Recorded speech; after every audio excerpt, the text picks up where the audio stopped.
Estos dos santos mencionados eran mellizos hermanos. El abuelo de estos dos iniciados fue el rey Confucius, quien gobernó sabiamente el antiquísimo país asiático llamado en aquella época Maralplacie. El abuelo rey Confucius descendía de un sabio iniciado atlante, miembro distinguido de la sociedad de Akaldansm. Dicha sociedad de sabios existió en la sumergida Atlántida antes de la segunda catástrofe transapalniana. Los dos sabios hermanos santos vivieron los primeros años de su vida en la arcaica ciudad de Gav, en el país llamado Maralplacie, pero tiempo después se refugiaron en ese país que más tarde se llamó China. Los dos hermanos iniciados se vieron obligados a emigrar saliendo de su pueblo natal, cuando las arenas comenzaron a sepultarlo. Gav fue sepultado por las arenas y hoy ese lugar es el desierto de Gobi. Los dos hermanos en principio solo se especializaron en medicina, pero después se volvieron grandes sabios y vivieron en lo que más tarde se llamó China. Cabe a estos hermanos iniciados el alto honor de haber sido los primeros investigadores del opio. Descubrieron los dos hermanos que el opio consiste en 7 cristalizaciones independientes subjetivas con propiedades bien definidas.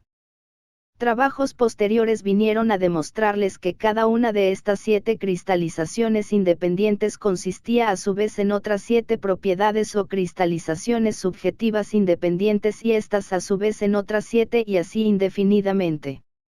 Se pudo comprobar que existe íntima afinidad entre la música y el color, por ejemplo, un rayo coloreado correspondiente, dirigido sobre cualquier elemento del opio lo transformaba en otro elemento activo. Se obtenía el mismo resultado si en lugar de rayos coloreados se dirigían las correspondientes vibraciones sonoras de las cuerdas de un aparato de música, conocido en aquella época con el nombre de sandbox. Se verificó científicamente que si hacemos pasar cualquier rayo coloreado a través de cualquier elemento activo del opio, este mismo rayo toma otro color, a saber, el color cuyas vibraciones corresponden a las vibraciones del elemento activo. Si se hace pasar cualquier rayo coloreado a través de las vibraciones de las ondas sonoras de las cuerdas del sandbox, aquel toma otro color correspondiente a las vibraciones manifestadas por medio de la cuerda dada.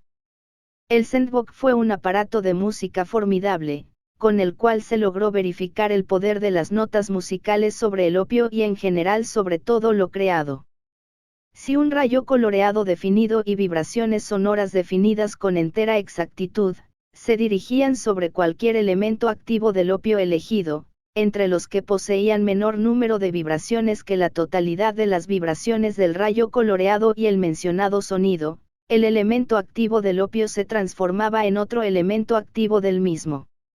Resulta interesante saber que a las 7 cristalizaciones subjetivas del opio le corresponden otras 7 y a esas otras 7, y así sucesivamente. Es interesante también saber que la septenaria escala musical se corresponde con las septenarias cristalizaciones subjetivas del opio. Muchos experimentos han venido también a comprobar que a cada septenaria clasificación subjetiva del opio, le corresponden septenarias escalas subjetivas del subconsciente humano. Si la música puede actuar sobre las cristalizaciones septenarias del opio, es lógico pensar que también puede actuar sobre las correspondientes clasificaciones septenarias subjetivas del hombre. El opio es maravilloso, pues capta todas las potentes vibraciones del protocosmos inefable. Desgraciadamente la gente ha utilizado el opio en forma dañina y perjudicial para los organismos. Son muchos aquellos los que han empleado el opio para fortalecer las propiedades tenebrosas del abominable órgano cundartiguador. Muchos siglos después del sagrado Rascoarno, muerte, de los hermanos santos, hubo un rey muy sabio que basándose en las mismas teorías de los iniciados mencionados, construyó un instrumento musical llamado la Abmersnock, con el cual pudo verificar muchas maravillas relacionadas con la música. Lo maravilloso de dicho aparato musical es que tenía 49 cuerdas, 7 veces 7, correspondiente a las 7 veces 7 manifestaciones de la energía universal. Este aparato fue formidable, tenía 7 octavas musicales que estaban relacionadas con las 7 veces 7 formas de energía cósmica. Así fue como la raza humana de aquella época conoció en carne y hueso, el anciano sagrado, el sonido nirioonosiano del mundo. Todas las sustancias cósmicas que surgen de 7 fuentes independientes, están saturadas por la totalidad de vibraciones sonoras que el mencionado aparato de música podía hacer resonar en el espacio. No olvidemos jamás que nuestro universo está constituido por 7 dimensiones y que cada una de estas tiene 7 subplanos o regiones. El aparato musical construido por el rey Tutos, hacía vibrar intensamente las 7 dimensiones y las 49 regiones energéticas. Actualmente ya tenemos música revolucionaria formidable y maravillosa basada en el sonido 13, más necesitamos con urgencia aparatos de música como el rey Tutos. Necesitamos vivificar las vibraciones del sonido nirioonosiano de nuestro mundo para avivar las fuentes cósmicas de las sustancias universales o iniciar con éxito una nueva era. El mundo fue creado con la música, con el verbo y debemos sostenerlo y revitalizarlo con la música, con el verbo. La santa ley sagrada del Heptaparaparsinox sirve de basamento a toda la septenaria escala musical. Es urgente que todos los hermanos gnósticos comprendan en esta Navidad de 1965, la necesidad de estudiar música. Es urgente que todos los hermanos gnósticos canten siempre las 5 vocales I, E, O, U, A. Es necesario comprender el valor de la palabra y no profanarla con pensamientos indignos. Es tan malo hablar cuando se debe callar, como callar cuando se debe hablar. Hay veces que hablar es un delito, hay veces que callar es también otro delito. Hay silencios delictuosos, hay palabras infames. Los dioses crean con el poder del verbo, porque al principio era el verbo, y el verbo estaba con Dios y el verbo era Dios.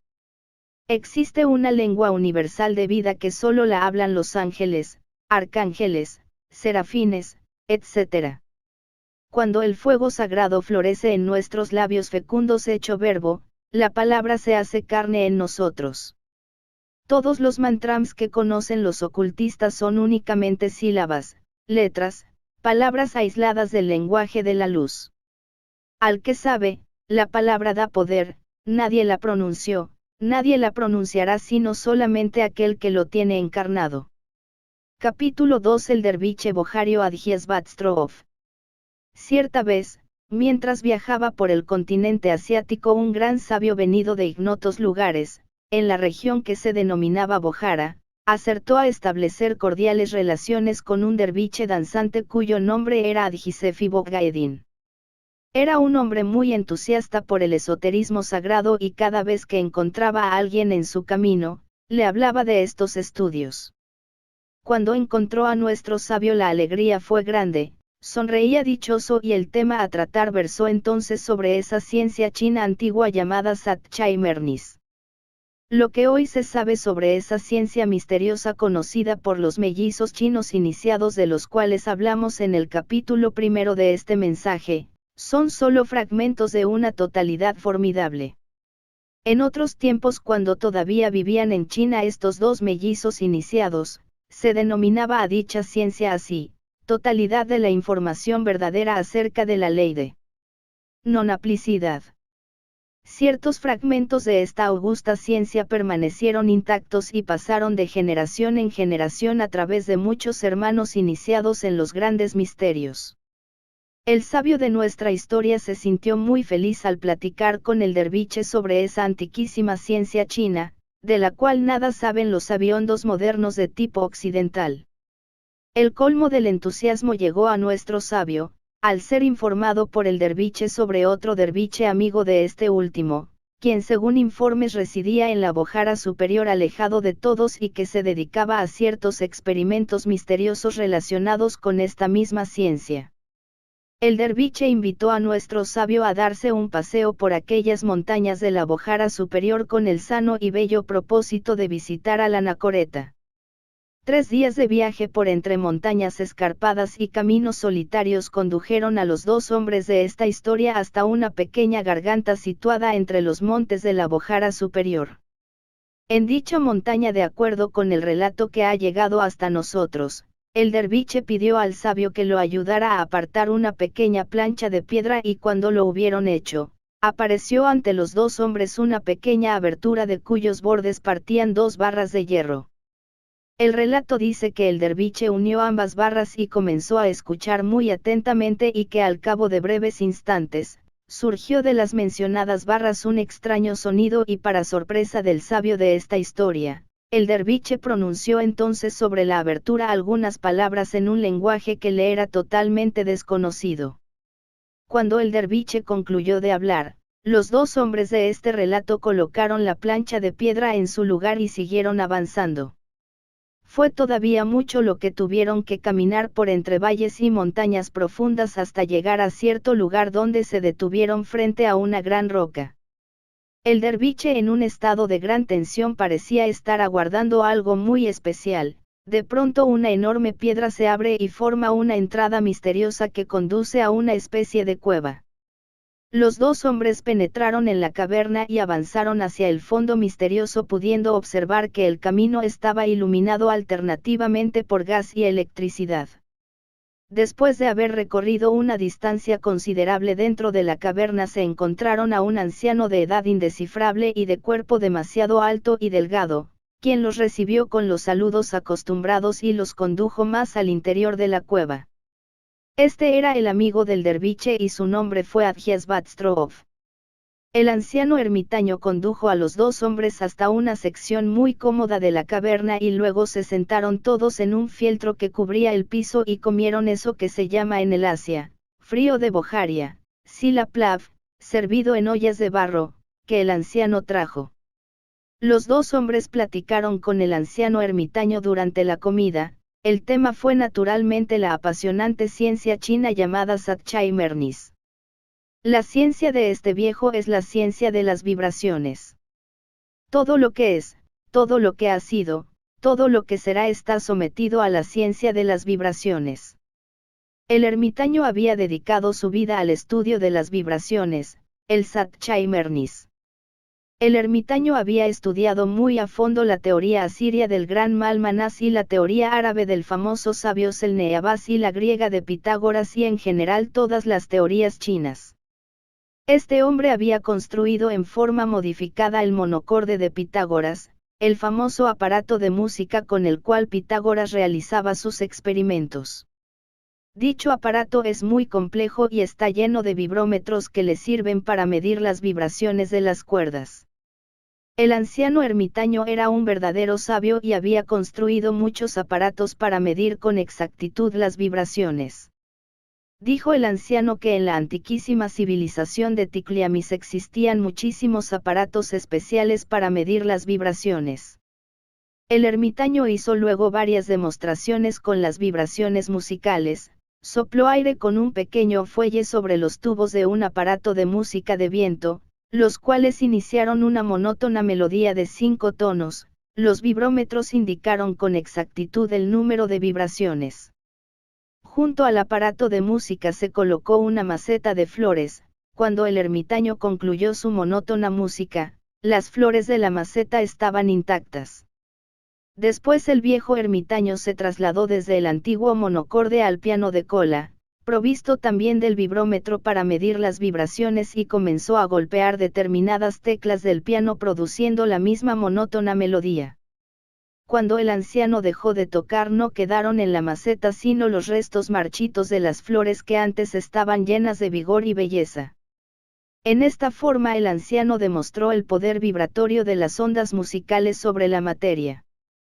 Aquel ermitaño dividía las vibraciones en dos clases, vibraciones creadoras y vibraciones impulsoras.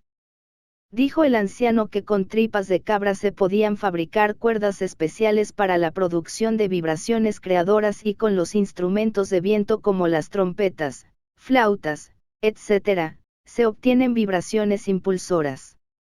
Después de dar algunas otras explicaciones, según el relato que llegó hasta nosotros, el ermitaño trajo un sobre, papel y lápiz para otro experimento. Escribió algo en el papel y luego lo metió en el sobre, después lo colgó cerrado en un gancho, lo puso delante de los dos visitantes, se sentó ante